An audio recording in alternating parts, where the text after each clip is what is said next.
Oprah Winfrey gets humiliated on a plane, but how she responds shocks everyone. And what happens next? No one saw it coming. Subscribe to the channel and let me know in the comments where you're watching from. The sun had just started stretching across the sky, casting soft golden light over the quiet private terminal. Oprah Winfrey stepped through the glass doors, her leather bag resting easily on her shoulder. Behind her walked Julian, her assistant, young, sharp, organized, holding a sleek folder packed with notes and plans for an upcoming summit in Cape Town. It was an international conference on equality and justice, a mission close to Oprah's heart for decades. The terminal was calm, almost spa-like. Thick carpets, hushed voices, the smell of fresh coffee blending with faint jasmine from the flower arrangements. Oprah found a seat by the window, watching jets glide across the runway. On the outside, she looked composed. But her mind was racing. She was fine-tuning her speech, and every word had to matter. It had to move people. Change them. She pulled out her notebook, her go-to tool for moments like this, and started scribbling. Julian placed a coffee beside her without saying a word, not wanting to interrupt her rhythm. "We've got about 30 minutes until boarding," he finally whispered. Oprah nodded without looking up, her pen still moving. Then came a soft voice. A journalist had walked over. "Miss Winfrey, sorry to bother you," he said, clearly nervous. "But how do you manage all the pressure, the expectations, the spotlight, and still stay so positive?" Oprah looked up and gave a calm, thoughtful smile. "Pressure's like fire," she said. "It can either burn you or forge you into something stronger. I let it forge me." The journalist thanked her and backed away, looking a bit inspired. Oprah went back to writing. A short while later, they boarded. The jet was stunning. First class looked like a high-end hotel, ivory leather seats, gold accents, the soft scent of cedarwood in the air. Oprah settled in, but she noticed something. The other passengers were glancing at her. Some whispered. Some looked unsure, but curious. A tall flight attendant with sharp features walked over. Her name tag read Clara. "Welcome aboard, Miss Winfrey," she said with a smile that felt rehearsed. There was something slightly off in her tone, not rude, just cold. Oprah noticed it, but let it go. Once in the air, Oprah hit the call button and asked Clara for a glass of water. There was a delay before she returned, and when she finally placed the glass down, it was with a noticeable thud, just enough to make the water ripple. "Here you go," she said, avoiding eye contact, and walked off. A small thing. Easy to ignore. But Oprah had learned to spot those little tells, the subtle signs of passive disrespect. She sat quietly, sipping her water, her eyes drifting to the clouds outside. Old memories came up, her early career, the discrimination, the obstacles, and how she always turned those moments into fuel. Still, she couldn't shake one question: why does this still happen? As the cabin settled and dinner was served, something else felt off. Oprah looked around. Everyone else had their meals on fine china. Hers? A plastic container, like something from Coach. Clara placed it down and walked away with a quick "enjoy your meal." No eye contact. No smile. Julian, sitting just behind her, leaned forward with concern. "Everything okay?" he asked quietly. Oprah gave him a calm, faint smile. But what came next would change everything. The slight irritation Oprah felt? She brushed it off with a quiet smile. "It's just dinner," she told Julian, determined not to let something so small derail her focus. But as the plane climbed steadily into cruising altitude, her thoughts kept circling back to that moment. The tone. The plastic tray. The subtle indifference. It lingered. Around her, the cabin settled into its rhythm, passengers stretching out under cashmere blankets, some chatting softly, others dozing off. Across the aisle, an elderly man held a worn philosophy book in his hands. When he caught her looking, he raised it slightly. "Plato fan?" he asked, with a kind smile. Oprah closed her notebook, her mood lifting just a little. I've read The Republic more times than I can count, she said. It's a timeless reminder of how complicated justice really is. Their conversation flowed naturally, touching on morality, leadership, influence. It felt like a break from the weight she'd been carrying. But even as she engaged, she couldn't shake the sensation of being watched.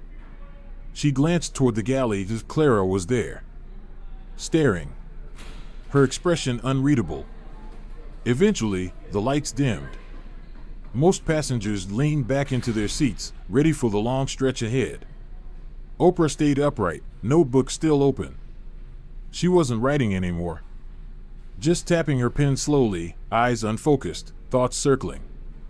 Why the coldness? The tray? The tone? It had all felt so intentional, and yet so subtle. She exhaled and glanced back at the man. He was now holding a copy of Meditations by Marcus Aurelius, the spine cracked and worn from years of reading. You like Aurelius? She asked gently, just loud enough to be heard over the hum of the engines. The man looked up, eyes sparkling. Aurelius and I? We've had many late-night talks, he said with a chuckle. Do you read philosophy often? When I can, Oprah said. It helps me stay grounded, no matter what storms come. The man leaned forward slightly. Storms, you say? Do you foresee one on this flight? He meant it as a joke, but the words landed differently. Oprah smiled faintly. No storms, just a little turbulence. As if summoned by her voice, the seatbelt sign dinged above them. The captain's voice followed. Ladies and gentlemen, we've hit a patch of turbulence. Please return to your seats and fasten your seatbelts. The plane gave a small shudder. That familiar ripple, the way your stomach lifts, then settles. A few passengers tensed, knuckles on armrests, eyes darting. Oprah leaned forward again, her voice low, steady. Turbulence is like life, she said. It's unsettling, sure, but it's temporary. Planes are built to handle it, just like we're built to handle the hard stuff. The man nodded, a soft smile forming. Even a young woman a few rows ahead turned slightly, her expression softening. For a moment, the tension melted. It felt human. But then Clara reappeared. She moved briskly down the aisle, a tray of drinks in hand. When she reached Oprah's seat, she stopped, eyes narrowed, voice sharp. Miss Winfrey, she said, we ask that passengers not speak during turbulence. It creates unnecessary distractions. The words landed like a slap. Around them, passengers exchanged confused glances. She wasn't distracting anyone, the elderly man said, clearly offended. In fact, I'd say she was doing the opposite. Clara's jaw tightened. The crew is responsible for maintaining order in the cabin, she said flatly. Please focus on your own comfort. Oprah met her gaze with calm, unwavering. I didn't realize offering reassurance was considered a disruption, she said, her voice quiet but firm. But if that's an issue, I'll stay silent. Clara didn't reply. She turned and walked away, heels clicking softly as she vanished into the galley. But the tension she left behind? It stayed. The air felt heavier. The man across the aisle shook his head slowly in disbelief. Unbelievable, the man muttered, shaking his head. She's clearly targeting you. Oprah gave him a faint smile, but inside, her thoughts were anything but calm. She'd faced prejudice before, in 1,000 different forms, from 1,000 different people, and she'd learned how to navigate it. Rise above it. But something about Clara's behavior, it felt different. This wasn't just personal. It felt calculated. As the turbulence subsided and the seatbelt sign flicked off with a soft ding, the cabin began to relax again. Books reopened. Headphones went back on. A few passengers tilted their seats back, chasing sleep. But Oprah stayed alert. Her instincts, sharp from years of reading people in rooms, were now screaming that something wasn't right. Then she heard it. Near the galley, Clara was speaking in hushed tones to another flight attendant. Oprah couldn't hear it all, but a few phrases cut through. "Why is she here? This isn't what we agreed on." The other attendant looked toward the cabin, toward Oprah, his expression uneasy. She leaned back slowly in her seat, keeping her posture calm. But inside, her mind was racing. What did she just hear? What agreement? And why was her presence causing such a stir? She glanced back at Julian. He was still working, earbuds in, focused on his tablet, completely unaware of the undercurrents around them. And then, a folded piece of paper landed silently on her tray table. She looked up. A young woman, mid to late 20s, curly dark hair, eyes sharp with quiet urgency, was standing beside her. "I thought you should see this," the woman whispered, before disappearing back to her seat. Oprah unfolded the note. "Be careful. I heard them talking about you. Something's not right." Her pulse quickened. She glanced toward the galley. Clara stood stiff, her back to the cabin, speaking into a handset with short, clipped movements. It didn't feel like standard airline protocol. It felt like something else. Something hidden. Oprah slipped the note into her notebook and pressed her fingers lightly against its cover. She wasn't scared, not yet. But the unease had grown into something sharper.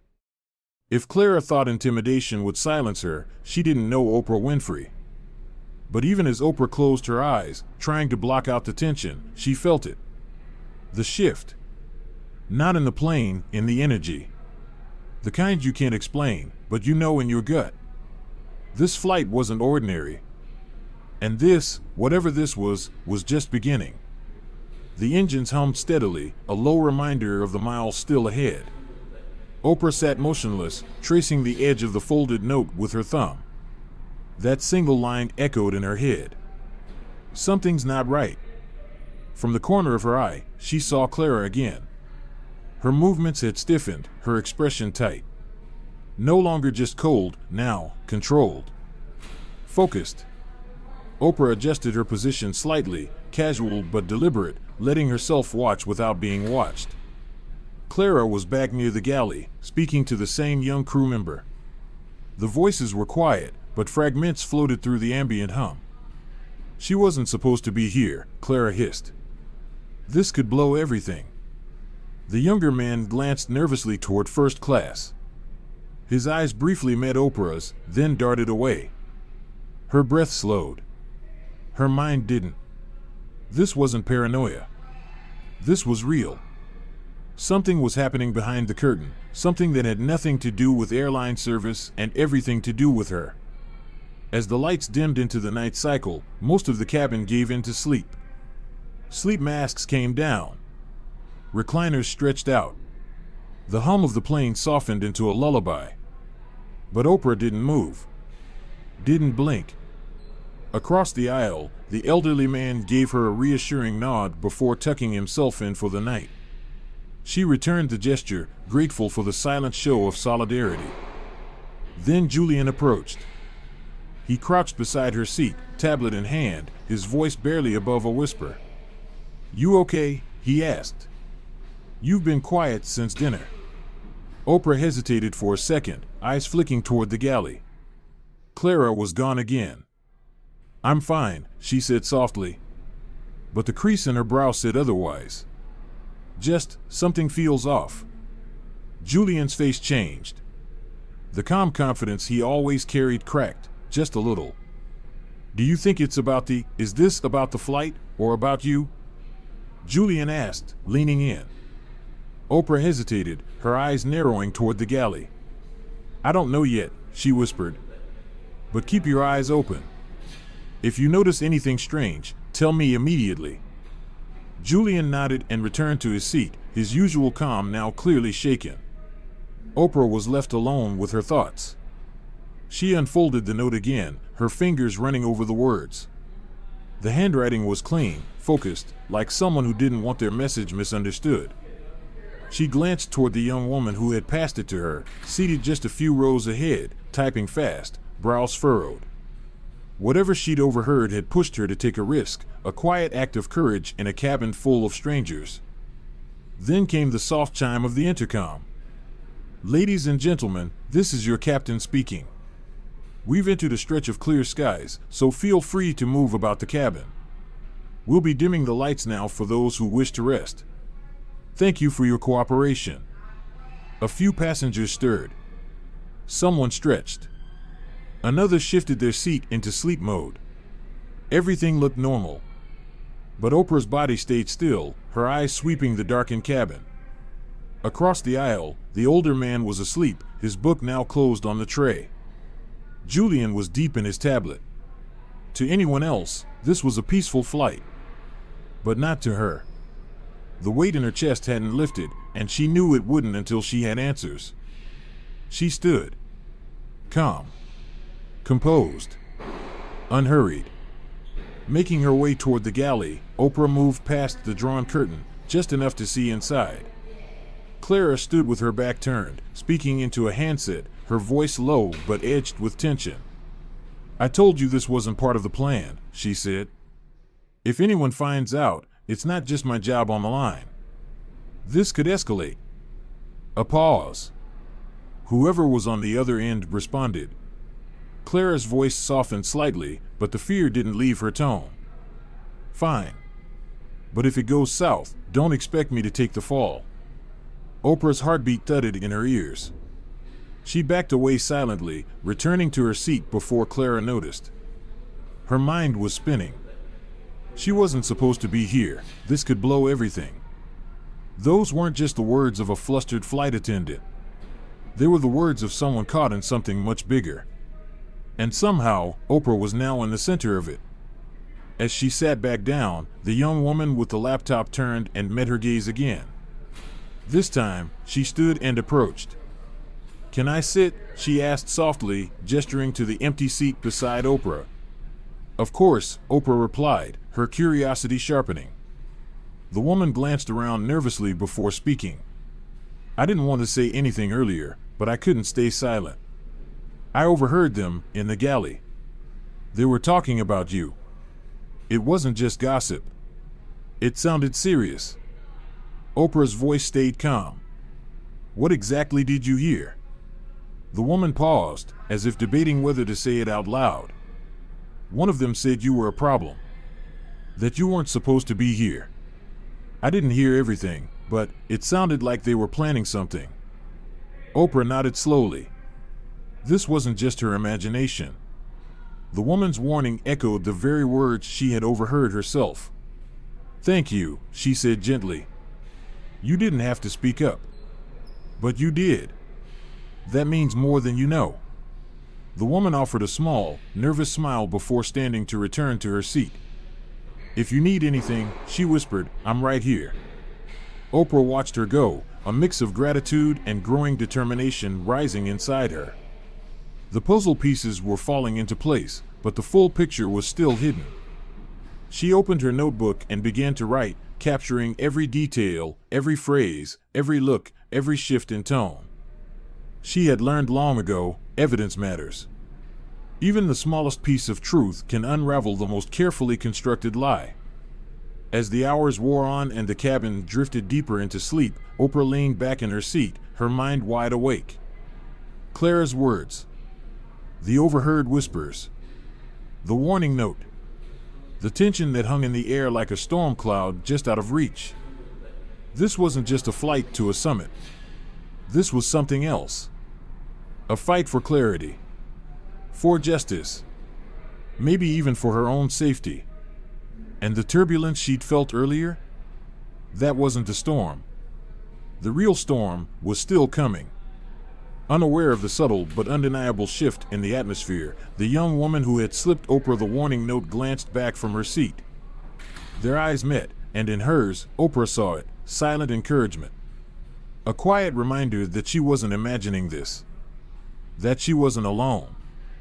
Oprah's instincts, sharpened by a lifetime of navigating power, politics, and prejudice, told her something was off. And this time, it wasn't just bad service or a flustered flight attendant. This was bigger. More deliberate. The signs were everywhere: Clara's veiled hostility, the whispered conversations, the cryptic warning. It was all connected. The lights dimmed again. Then, the intercom crackled to life. "Ladies and gentlemen, this is your captain. We've encountered a minor technical issue and will need to make an unscheduled landing at a nearby airport. Please remain seated and follow all instructions from the crew. Your safety is our top priority." The calm, practiced voice did little to settle the sudden wave of unease that rippled through the cabin. Passengers exchanged glances, whispering in hushed voices. A few reached instinctively for their seatbelts, securing them tighter. Julian leaned forward, frowning. "Technical issue," he said under his breath. "That's convenient." Oprah met his eyes. Her voice was low, composed. "Let's wait and see." But in her mind, she already knew the timing was too perfect. Too suspicious. It lined up with everything else that had been building since the moment she boarded. Then Clara returned. She moved with purpose, her expression unreadable. When she reached Oprah's row, she stopped, arms folded, tone cold and clinical. "Miss Winfrey," she said, "upon landing, you'll need to disembark immediately. This is a matter of safety." The words dropped heavy into the quiet cabin. A few nearby passengers turned, watching. Oprah raised an eyebrow. "Calm. Controlled. Safety?" she asked. "Can you explain what kind of safety concern requires only me to leave the plane?" Clara's jaw tightened. "I'm not at liberty to discuss the details, ma'am. We ask that you comply for the safety of all passengers." More heads turned now. The energy in the cabin had shifted. Suspicion was spreading like smoke. Julian stood, his voice sharp. "This doesn't make any sense. If there's a real safety issue, why are you singling out one person?" Clara's mask cracked, just for a second. Irritation flickered in her eyes. "Sir, please take your seat. The crew is handling the situation." Julian clenched his jaw but sat. Oprah gave him a subtle signal, "Stay calm." "I'll cooperate," she said evenly, her voice cutting through the tension with quiet authority. "But I do expect to understand what's happening. Transparency is part of safety." Before Clara could respond, a familiar voice joined in, the elderly man across the aisle. He had just woken, pushing up his glasses and frowning. "Pardon me," he said, voice clear and firm. "But this doesn't feel right. Miss Winfrey hasn't done anything to warrant this. Can you clarify why she's being singled out?" Clara stiffened. "Sir," she replied, her tone strained, "we're following protocol. Please trust that the situation is under control." "Protocol," the man repeated, incredulous. "I've been flying for 50 years, and I've never seen protocol like this." Now the whispers grew. Passengers looked to one another, unease blooming into doubt. The young woman with the laptop leaned forward again. This time, she spoke louder, to the people around her. "This isn't right," she said. "We've all seen how she's been treated. From the very beginning." Clara's composure faltered. Her jaw tightened, eyes scanning the crowd. The tide was turning. "Ladies and gentlemen," she said sharply, "we ask for your cooperation. Further disruptions will not be tolerated." But Oprah raised her hand, not in protest, but in peace. "It's okay," she said, her voice soft but commanding. "Let's not escalate. I'll do as they ask." The murmurs faded, but the energy in the cabin didn't settle. It just shifted into something colder. Watchful. Distrustful. Oprah turned her eyes back to Clara. "I'll disembark," she said. "But once we land, I expect a full explanation." Clara didn't respond. She gave a stiff nod and turned, retreating to the galley. And still, the tension hung in the air, thick and heavy, like a storm cloud that refused to break. Julian leaned in, whispering urgently, "Are you sure about this? It feels like a setup." "I'm sure," Oprah replied, her voice steady. The truth always reveals itself. As the plane began its descent, Oprah calmly packed away her notebook, her eyes reflecting quiet determination. When the aircraft touched down, the captain instructed passengers to remain seated. Moments later, Clara appeared with another flight attendant. "Miss Winfrey, please gather your belongings," Clara said, her voice cold. "You'll need to disembark immediately." The cabin fell silent. Oprah stood with grace, met the concerned eyes of fellow passengers, and addressed them. "Thank you for your kindness." Moments like this reveal more than we realize.